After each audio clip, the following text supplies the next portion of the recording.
This is from the speech yesterday at the National Press Club by Indigenous Australians Minister Linda Burney. Disastrous speech, which she gave this reason to support Labor's plan for a voice to Parliament in our Constitution, kind of Aboriginal-only advisory Parliament. Listen to this. Aboriginal and Torres Strait Islander people are 55 times more likely to die from rheumatic heart disease than non-Indigenous people. These deaths are completely preventable. Now, Barnaby Joyce, I said last night that the Minister already knows there's a problem and she knows it's preventable. Then why doesn't she do something about it right now? Why wait for a voice, dividing Australians by race before she does her job? But the more I think about it, it's worse, because if she says this problem is preventable, then she must actually know how it can be prevented.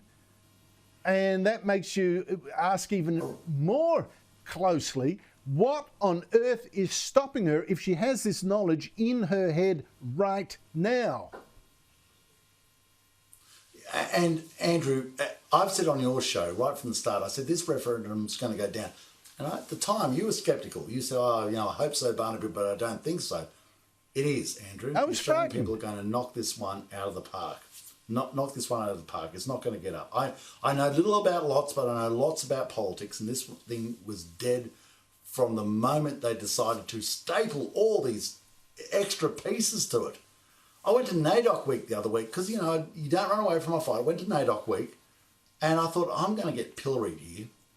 And I was so humbled by the fact that I went to NAIDOC week and the Aboriginal people of my electorate were so kind and so encompassing. And I tell you what, we might have different views on things, but the one thing we did agree on was Mr Albanese has done massive overreach on this, and he's created a massive division in my electorate, in my home, where we all got along.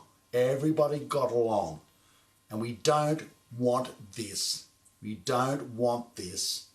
And you mightn't see it in North Sydney and you mightn't see it at Double Bay, but we live it. And this is a very bad thing that the Prime Minister has done. A very bad thing. He created massive division. And he's created people who live next door to one another for all our lives, because we live in these areas all our lives. And all of a sudden he's divided one up against the other. It's a very, very wrong thing for the Prime Minister to have done. And if he's a statesman, he should now do the appropriate thing and find reverse on the column shift and say, okay, that's not going to work. Let's go back to a position that will work. And we are willing to deal with that. We are willing to deal with that. Come back to a position that will work. I don't think there's a compromise. And take Barnaby, that to an election. compromise. No compromise. This is going down a racist track. Well, hubris comes before nemesis, as you know. But anyway, look, I'm glad hubris is before nemesis. Well, I'm glad your prediction is coming to pass. Barnaby Joyce, thanks for your time.